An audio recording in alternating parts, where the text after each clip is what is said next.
Kasih karunia dan damai sejahtera dari Tuhan Allah Bapa kita dan dari anaknya Tuhan Yesus Kristus menyertai kamu.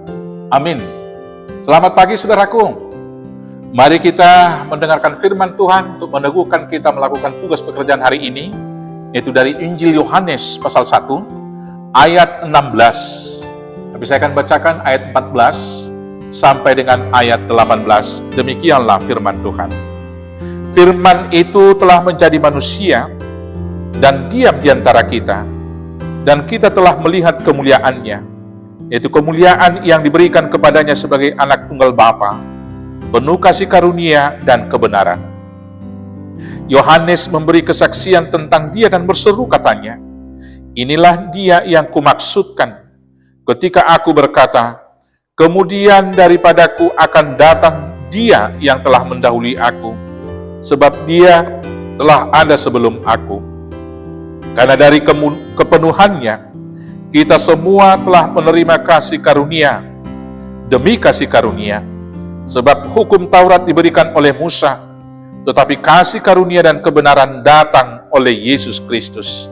Tidak seorang pun yang pernah melihat Allah, tetapi anak tunggal Allah yang ada di pangkuan Bapa, dialah yang menyatakannya. Demikianlah firman Tuhan. Saudara-saudaraku yang terkasih dalam Yesus Kristus, Yesus adalah penggenapan firman tentang hadirnya Mesias. Maka Mesias Juru Selamat itu bukan lagi sekedar wacana, bukan lagi nubuatan, tetapi adalah nubuatan yang sudah digenapi di dalam diri Yesus Kristus ketika Yesus lahir dan hadir di tengah kehidupan kita sebagai manusia. Firman itu telah nyata menjadi manusia di dalam Kristus Yesus. Dia datang bukan untuk menghakimi dunia, tetapi untuk mengasihinya, untuk mengampuninya, dan untuk menebusnya dari dosa. Tuhan Yesus datang dan memberikan kesempurnaan dari kepenuhannya kepada umat ciptaannya, dengan cara yang pertama, yaitu pemulihan atau pengampunan. Pengampunan yang diberikan oleh Allah di dalam diri Yesus Kristus telah memulihkan manusia itu menjadi makhluk ciptaan yang segambar dengan rupa Allah, Imago Dei. Dan kemudian Allah memberikan kepada manusia itu kemerdekaan ketika manusia itu ditebus dari dosa. Maka dia dilepaskan dari hutang yang kekal, yaitu kematian, dari maut yang telah dibelenggu oleh dosa tersebut. Dengan kelepasan dan kemerdekaan yang diberikan oleh Tuhan itu, maka tiap manusia yang telah dianugerahi kasih daripada Kristus tersebut, maka dia berhak akan mahkota kehidupan, yang kemudian diberikan hukum yang sempurna.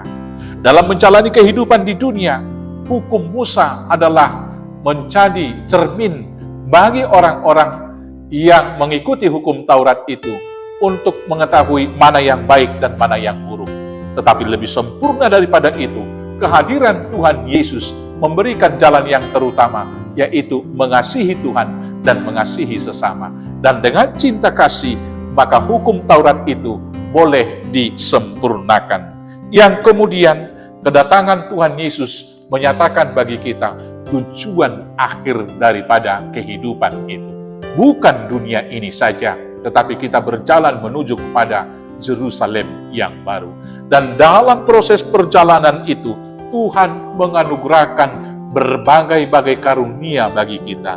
Ada karunia sebagai guru, ada sebagai penginjil, ada sebagai pengkhotbah, ada sebagai orang-orang yang melayani diakoni sosial, dan berbagai-bagai karunia-karunia yang lain.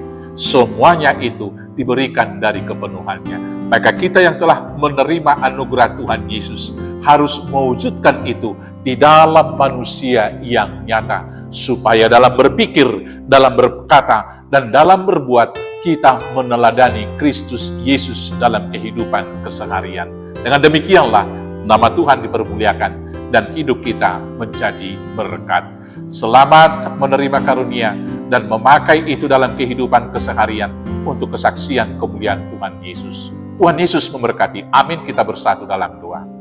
Terima kasih Bapa atas karunia yang Tuhan beri bagi kami di dalam diri Kristus Yesus. Kami dipulihkan, diampuni dari dosa, dan diberikan hak untuk hidup yang kekal, dan diberikan juga jalan menuju keutamaan, yaitu cinta kasih, serta akhir tujuan kehidupan, yaitu Yerusalem yang baru. Maka mampukan kami Tuhan untuk mewujudkan manusia-manusia Kristiani yang bersaksi meneladani Kristus dalam kehidupan, sehingga melalui kehidupan kami, nama Tuhan dipermuliakan dan banyak orang diberkati. Terima kasih Bapa, berangkatkan kami melakukan tugas itu. Hanya dalam nama Yesus Kristus Tuhan Juru Selamat kami yang hidup. Amin. Selamat beraktivitas, Tuhan Yesus memberkati. Horas, horas, horas.